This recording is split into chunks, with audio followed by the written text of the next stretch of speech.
Assalamualaikum warahmatullahi wabarakatuh. Kembali lagi dengan saya Aryan Tribayu Aji dari Akuntansi UNES 2019 dengan NIM 721141906. Ya, kali ini kita akan membahas bab selanjutnya yaitu tentang proyek 1 dan proyek 2. Lanjut. Yang pertama ada sistem operasi. Ya, kita sudah tahu apa itu Microsoft Windows, bahkan tidak asing karena kita sering memakainya sehari-hari. Microsoft Windows merupakan sebuah sistem operasi yang sangat populer untuk mikrokomputer. Pada sekitar tahun 2005 sampai 2006, kira-kira tahun segitu, terdapat dua versi yang diunggulkan dari Microsoft Windows, yaitu ada Windows XP dan Windows Vista. Windows XP terdiri atas edisi profesional dan edisi home, yang biasanya digunakan untuk para pekerja kantor, dan home biasanya digunakan untuk para pelajar maupun pekerja rumah. Di dalam Windows juga disediakan kelompok aplikasi seperti Microsoft Office yang kita kenal seperti contohnya Microsoft Excel, Microsoft Word, Microsoft PowerPoint. Selain Windows, sistem operasi juga ada yang lain, yaitu macOS untuk miliknya Apple dan Unix miliknya Lenovo dan lain-lain, dan masih banyak lagi.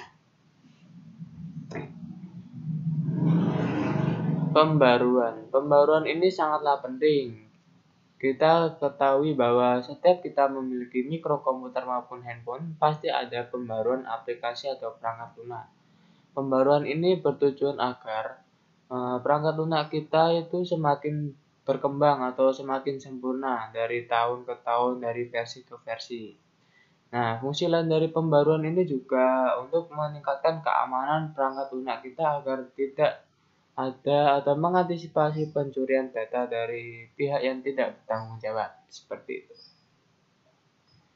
Pembaruan sendiri juga harus didukung dengan spek dari mikrokomputer yang kita miliki. Jadi kita harus melihat apakah mikrokomputer kita mampu menampung pembaruan aplikasi perangkat lunak tersebut. Lanjut. Perangkat lunak aplikasi. Semua orang di zaman sekarang, terutama para profesional office atau pekerja kantoran, pasti menggunakan Microsoft Excel, Microsoft Word, dan Microsoft PowerPoint, yaitu merupakan aplikasi dari Microsoft Office. Resiko penggunaan Microsoft ini yaitu adalah virus yang menyebar sangat cepat apabila file Word terkena virus. Jadi ketika teman kita filenya Word-nya terkena virus, jika kita mengcopy file itu, komputer kita atau mikrokomputer kita akan terkena virus juga. Lanjut. Memaksimalkan perangkat lunak. Mengidentifikasi perangkat lunak. Anda harus mengetahui kebutuhan dan kemampuan komputer untuk piranti lunak atau perangkat lunak. Perbedaan versi inilah yang mempengaruhi bagian fitur maupun kecepatan kerja komputer. Yang pertama tadi identifikasi perangkat lunak, yang kedua adalah pembaruan, selalu memperbarui perangkat lunak setiap versi baru untuk mengamankan atau memperkecil kecurangan atau pencurian data. Yang ketiga ada melacak perubahan, historical perubahan. Yang keempat ada perlindungan kata sandi, yaitu biasanya digunakan oleh para manajer untuk melindungi file mereka dengan menggunakan kata sandi. Lanjut.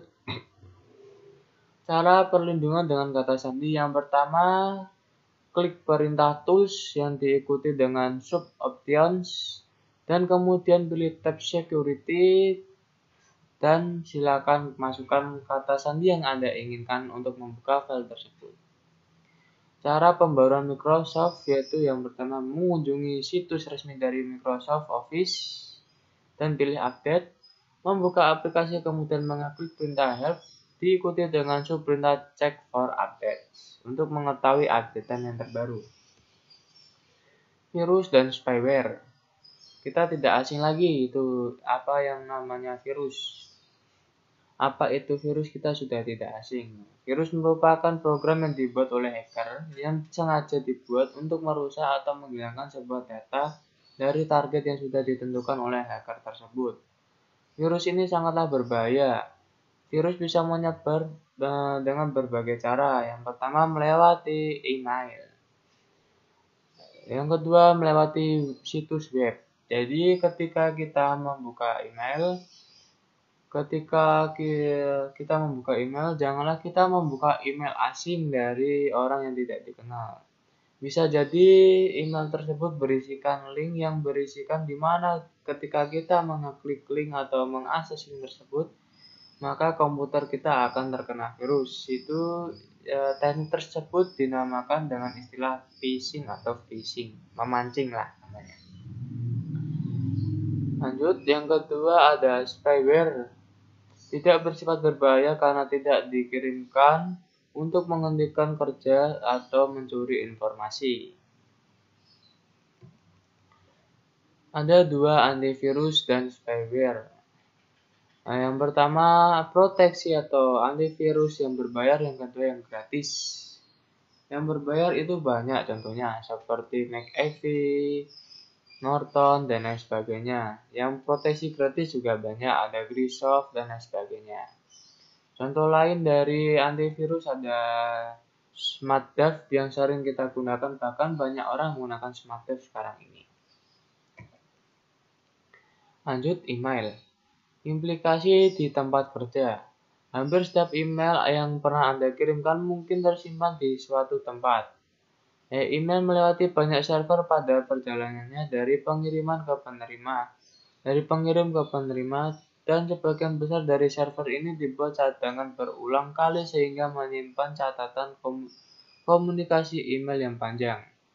Ini merupakan salah satu alasan mengapa jaringan dapat diandalkan, karena jaringan ini memiliki cadangan sehingga dapat cepat pulih dari masalah mengirimkan ulang komunikasi yang hilang.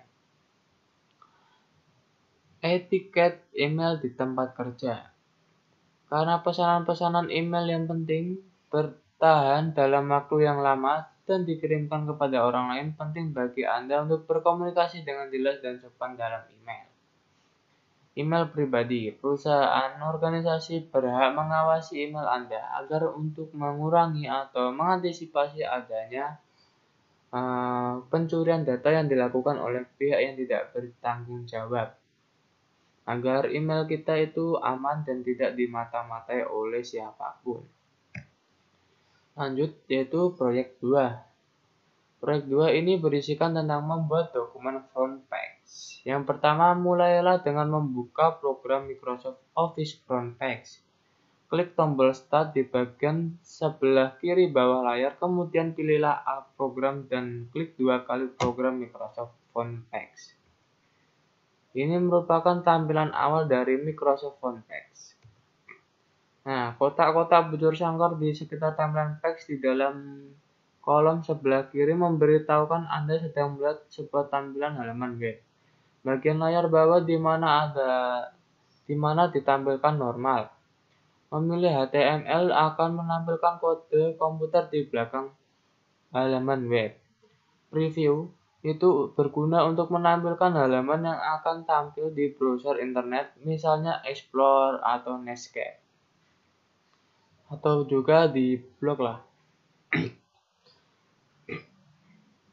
Untuk mengganti judul, silakan klik Save As. Silakan klik perintah dengan mengeklik subperintah Save As.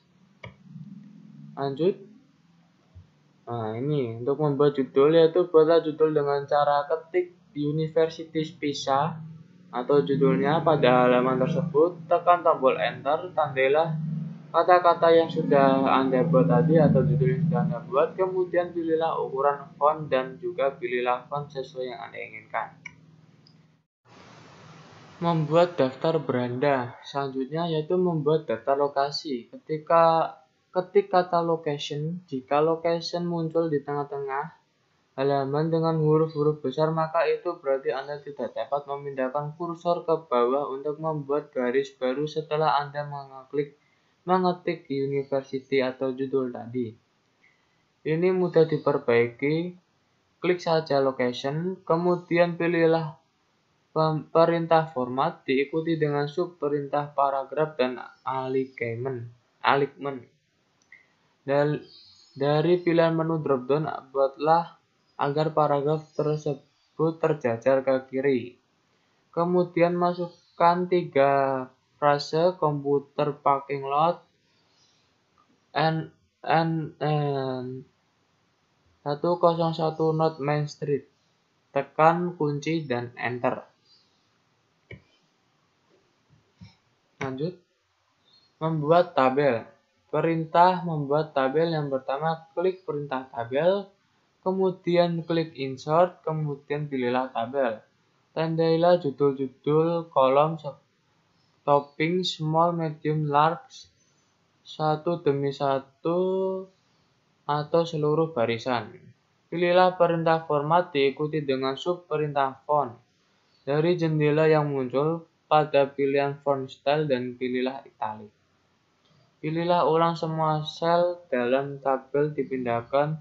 Penilaian sel tengah dapat dilakukan dengan menghilangkan dengan cara memilih format, diikuti dengan sub format paragraf, kemudian pilihlah alignment center.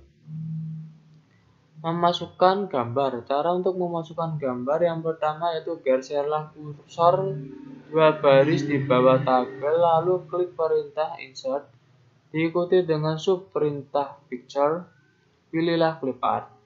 Setelah memasukkan gambar, klik enter 2 kali untuk membuat halaman web bergerak turun. Mengeklik tombol picture option, pilihlah GIF, klikkan OK. Membuat daftar bernomor. Harus menambahkan sebuah daftar bernomor di halaman web ini.